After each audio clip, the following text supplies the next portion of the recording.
حضرت زبیر وہ صحابی ہیں یعنی جو نبی الاسلام کے بہادر ترین اصحاب میں سے 12 بندے غزوہ احد میں حضور کے ساتھ رہ گئے تھے 700 میں سے غزوہ احد کے اندر، ان میں سے ایک حضرت زبیر بھی تھے، اور یہ تلوار کمال کی چلاتے تھے، اکیلے میدان جنگ میں آگے چلے جاتے تھے۔ بخاری میں آتا ہے کہ ان کا بیٹا عبداللہ ابن زبیر کہتا ہے کہ میرے باپ کے 2 شانوں کے درمیان اتنا بڑا زخم تھا جو ہیل اپ ہو گیا تھا، لیکن پھر بھی گڑا پڑا ہوا تھا، میں پورا ہاتھ اس میں داخل کر لیتا تھا، اور وہ زخم ان کو احد کے موقع پہ لگا تھا۔ اور پھر اسی حدیث میں بخاری کے آتا ہے کہ جنگ یرموک کے موقع پر لوگ یعنی لیڈر کے اوپر چل رہے ہوتے ہیں، تو حضرت زبیر بھی ایک اسکواڈ کو لیڈ کر رہے تھے، تو لوگوں نے کہا حضرت آپ آگے جائیں، انہوں نے کہا جب میں آگے جاؤں گا تو میرے ساتھ کوئی نہیں آگے جا سکتا۔ وہ اکیلے گھوڑے کو انہوں نے جو ہے وہ ایڑی لگائی اور رومن امپائر کی یعنی فوج کے اندر گھس گئے، اور کوئی بھی ان سے لڑنے کے لیے تیار نہیں ہوتا تھا، اتنی بہادری تھی ان، لیکن جنگ جمل میں حضرت علی کے مقابلے پہ آ گئے۔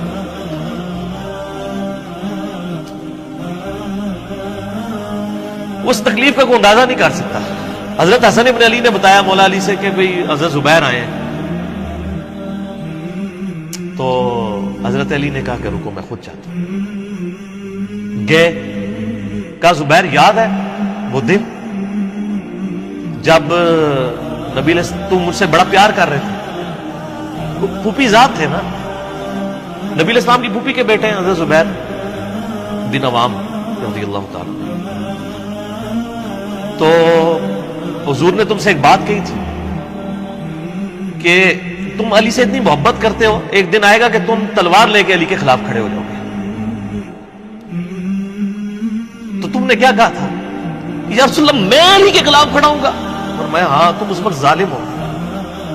تو حضرت زبیر جو ہے وہ ان پہ غشی طاری ہو گئی، گھوڑے کو یعنی وہ حضرت علی کا پھر سامنا نہیں کر سکے، میدان جنگ سے واپس چلے گئے۔ تو بعد میں حضرت علی کے فوجیوں میں سے ایک بندے نے جا کے پیچھے ان کو دھوکے سے قتل کر کے تو لا کے تو سر حضرت علی کے سامنے رکھا، تو حضرت علی نے کہا کہ زبیر کے قاتل کو میں دوزخ کی بشارت دیتا ہوں، کیونکہ زبیر جنتی تھا۔ تو وہ شخص پھر حضرت علی سے ناراض ہو گیا کہ میں نے تجھے حکم دیا تھا، جب میں نے ان کو جانے دیا تو نے یہ کام کیوں کیا؟ تو وہ پھر خارجی ہو گیا۔ اور یعنی یہ وہ محبت تھی، وہ جہاں محبت تھی وہ نظر آتی تھی۔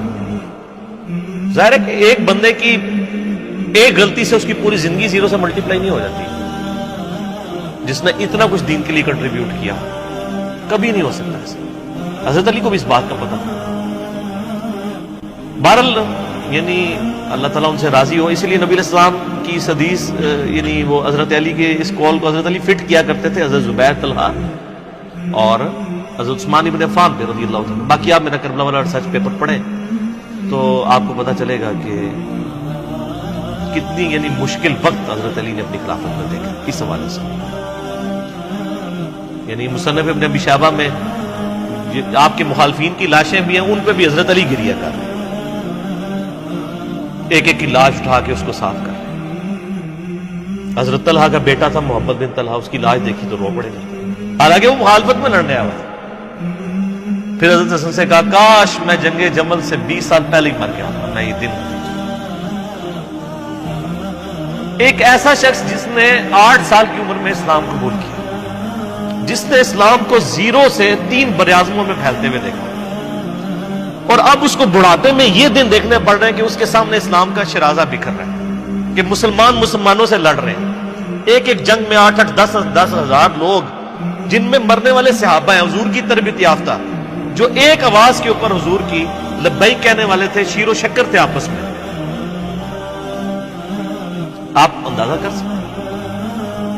اسی لیے حضرت علی جو ہیں وہ یعنی کوفے میں شہر سے باہر آپ کو پتہ ہے کنویں ہوا کرتے تھے، اکیلے جا کے کنویں پہ بیٹھ کے رویا کرتے تھے کہ اللہ اس امت کے ساتھ کیا ہو گیا۔ کوشش کرتے رہے، اینڈ رزلٹ یہ ہے کہ وہ خلافت کا نظام۔ اسی لیے مصنف ابن ابی شیبہ میں آتا ہے کہ آپ نے فجر اور عشاء کی نمازوں میں قنوت نازلہ پڑھی، اللہم علیک بمعاویہ و اشیاءہ، اے اللہ معاویہ اس کے شیعہ کو برباد کر، علی اور اس کے شیعہ۔ اس کے عمر بن عاص اور اس کے شیعہ کو، ابا سلمی اور اس کے شیعہ کو، قیس اور اس کے شیعہ کو برباد کر۔ باقی احادیث میں آپ علیہ السلام نے جو بشارت کر دی تھی، سنن سعید کبریٰ کے اندر حدیث موجود ہے، حاکم کے اندر، کہ نبی علیہ السلام نے حضرت علی سے ایک دن فرمایا تھا، اے علی، اگلی امتوں میں سب سے بڑا بدبخت وہ تھا جس نے قوم عاد کی اونٹنی کو قتل کیا اور اس کے بعد عذاب آ گیا۔ میری امت کا سب سے بڑا بدبخت وہ ہوگا جو تیرے سر کے خون سے تیری داڑھی کو رنگ دے، اور وہی ہوا ہے۔ اور اس کے بعد پھر دیکھیں امت ایک جگہ جمع نہیں ہوئی ہے۔ حضرت علی ایک آخری کوشش تھی، اور جن لوگوں نے اس وقت ساتھ نہیں دیا پھر ان کو دنیا میں اس کا خمیازہ بھگتنا پڑا ہے۔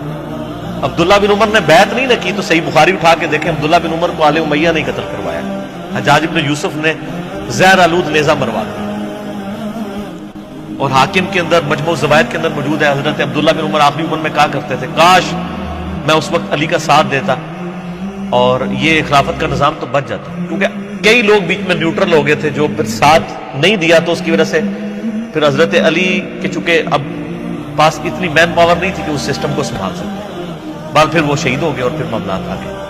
خیر بات کہاں سے کہاں نکل گئی، کیونکہ یہ اس کے ساتھ غل کا لفظ تھا، تو یہ غل کے لفظ کو ایڈریس کرنا ضروری تھا۔ تو آج ہم جب جنگ جمل صفین نہروان کو ڈسکس کرتے ہیں تو یہ کوئی غل والی بات نہیں ہے، یہ وہ چیزیں ہیں جو ایک ریالٹی ہیں، اور وہ اگر یہ غل والی بات ہے تو نبی علیہ السلام کے دل میں بھی نعوذ باللہ غل تھا، مولا علی کے دل میں بھی غل تھا، ایسا نہیں تھا۔ وہ دین کی حمیت کہلاتی ہے، اس کو غل نہیں آپ کہتے۔